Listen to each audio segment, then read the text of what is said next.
ஆன்மீக நண்பர்கள் அனைவருக்கும் அன்பு கலந்த வணக்கங்கள். இன்றைக்கு நாங்கள் ஆன்மீகம் சம்பந்தமான பதிவில் பார்த்தீங்கன்னா சித்த சபையில் ஆடும் செம்பொன் ஜோதியை பற்றி தான் நாம் இன்றைக்கு பார்க்க போகிறோம். கடலூர் மாவட்டம் நெய்வேலி டவுன்ஷிப்பில் சிவபுரம் அமைந்துள்ள அருள்மிக நடராஜர் திருக்கோயிலில் பல அதிசயங்களையும் ஆன்மீக சிறப்புகளையும் தன்னகத்தே கொண்டுள்ளது.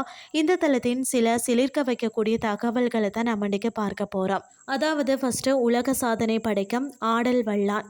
இங்கு வீற்றிருக்கும் நடராஜர் சாதாரணமானவர் அல்ல. 10 அடி 1 அங்குலம் உயரமும் 8 அடி 4 அங்குலமும் அகலம் கொண்ட பிரம்மாண்ட திருவுருவம்.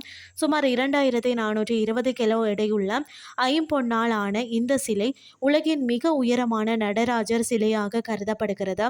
அன்னை சிவகாமி அம்பிகையோ 7 அடி உயரத்தில் பேரருள் புரிகிறார். இரண்டாவது பார்த்தீங்கன்னா தனித்துவமான தசபுஜ பைரவர்.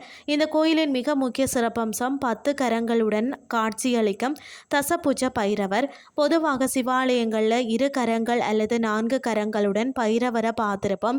ஆனால் இங்கு 10 கரங்களுடன் கம்பீரமாக வீற்றிருக்கும் பைரவரை தரிசிப்பது மன வலிமையும் தடைகளையும் நீக்கும் ஆற்றலையும் வழங்கும் என நம்பப்படுகிறது. மூன்றாவது அடியார்களுக்கென ஒரு தனி திருக்கோயில். தொண்ட தரும் பெருமை சொல்லவும் பெரிதே என்பதற்கு இணங்க 63 நாயன்மார்களுக்கும் இங்கு திருத்தொண்டர் திருக்கோயில் என்ற பெயரிலேயே 9 கலசங்களுடன் தனி கோயில்கள் அமைந்துள்ளது. சிவபெருமான் தான் அடியார்களுக்கு கொடுக்கும் முக்கியத்துவத்தை இது பறைசாற்றுகிறது.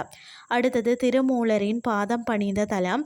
மற்ற தலங்களில் நடராஜரின் பாதத்தடியில் மாணிக்க வாசகர் இருப்பார். ஆனால் இங்கு பார்த்தீங்கன்னா ஆதிசித்தர் திருமூலர் நடராஜரின் பாதத்தடியில் வீற்றிருப்பது தனி சிறப்பு. அஞ்சாவது பார்த்தீங்கன்னா கூட்டு பிரார்த்தனை மற்றது தியானம்.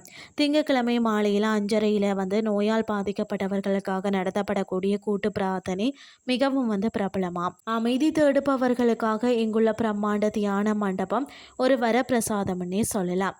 இந்த வார இறுதியில் அல்லது உங்கள் அடுத்த ஆன்மீக பயணத்தில் இந்த தென்னாடுடைய சிவனை தரிசிக்க தவறாதீர்கள்னு சொல்லி கூறிக்கொண்டு இன்றைய ஆன்மீகம் சார்ந்த பதிவை நிறைவு செய்து கொள்கிறேன்.